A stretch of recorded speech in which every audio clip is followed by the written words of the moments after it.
This video chart presentation of Cardium Therapeutics Inc. Stock chart still has these listed as AMEX stocks, but of course recently the American Stock Exchange went through a name change to the New York Stock Exchange MKT. But that formality aside, Cardium's ticker is CXM. It's an interesting chart, real strong move back here in October. Stock has slipped back, but interesting to note, every time the Bollinger Bands tighten up, in classic TA fashion, the stock makes a move. It doesn't tell me which way the stock's going to move, it just tells me to keep an eye out for it. Bolly's starting to tighten through here. Stock made a nice move upward.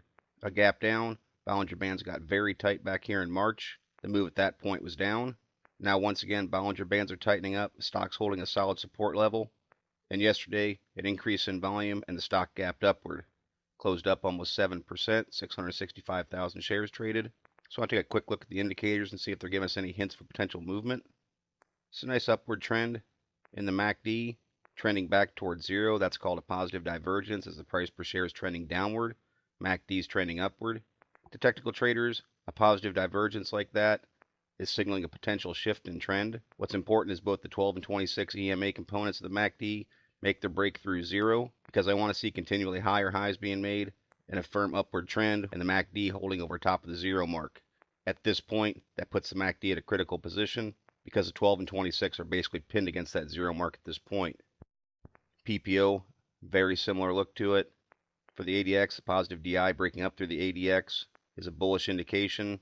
ADX itself starting to make a little bit higher highs. Again, it's an early sign of strength, but registering below a 20 means it's still in a trading pattern. It's not into a true trend. I'd look for that ADX to push through 20 and certainly get above 30 to show some real strength in any direction. MFIs, much like other indicators, you want to see them holding the upper half. That shows strength. The gap up yesterday got the 7 to pull back very quickly, back around the 14 and 21. At this point, it's holding in bull chart territory. Not getting a lot from the accumulation distribution. Still holding basically a flat line. The Chaikin money flow primarily has been in the red for the last 9 months. Although it's right near zero, that still indicates that buying and selling pressure is somewhat equal, but selling pressure is mildly outweighing buying pressure. Ideally, a strong chart is holding in the green. And that's what I'd be looking for here. I want to see this break back up through zero, show that buying pressure is overcoming selling pressure. The commodity channel broke through 100 with yesterday's movement. Technically speaking, that is the buy signal from the CCI, and it would be a hold until it breaks back down through 100, per the definition of that indicator. Full Stow is making a curl, but again, for several months, holding below 50. That's a bearish position.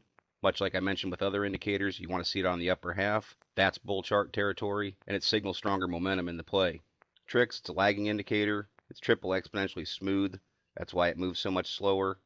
Again, trending back towards zero, but importantly, I'd want to see it on top of that zero mark. That's a stronger position of trend. RSIs are a signal of momentum, breaking through 50, with even the RSI 21 now registering a 53.53. It's important for the momentum of this chart, for all three components, especially those longer terms, the 14 and 21, to hold their position over top of 50 to show strong momentum in the play. Regarding the candles, there's a bottom support down here at 2021, but I see the support is a lot stronger at 23. Better part of 2 months, it's held that level, and that would be a key area I'd want to see it hold on any pullback. It's interesting to note that yesterday's movement put the price per share just mildly above a resistance point at 25 cents, that closing at 25.1. That's another key point because that resistance was pretty strong at 25, and now I'd be looking for volume to stay strong and for the price per share to hold over top of that point, because in technical analysis, when resistance is broken, it flips and then should serve as support, so I'd be looking for it to hold over top of that level.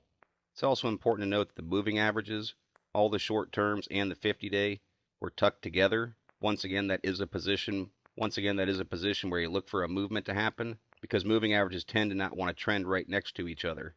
And now for the chart to take on a more bullish look, it's important for this price per share to hold over top of all those moving averages so that they start to trend upward and start to make a move towards the 200-day moving average. In order to get to that level, though, there's going to be some pretty strong resistance that's going to come in right there around 27 cents. That's a very strong support level historically back in December and through February and March. And I would suspect that's going to be a difficult resistance point that's going to run pretty much clean through to right up near 30 cents and that 200-day moving average.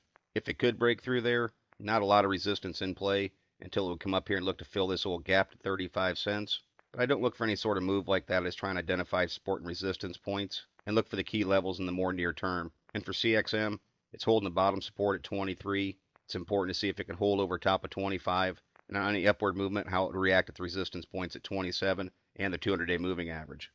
All in all, though, a pretty nice looking chart and a good example of what to look for when Bollinger Bands start to tighten.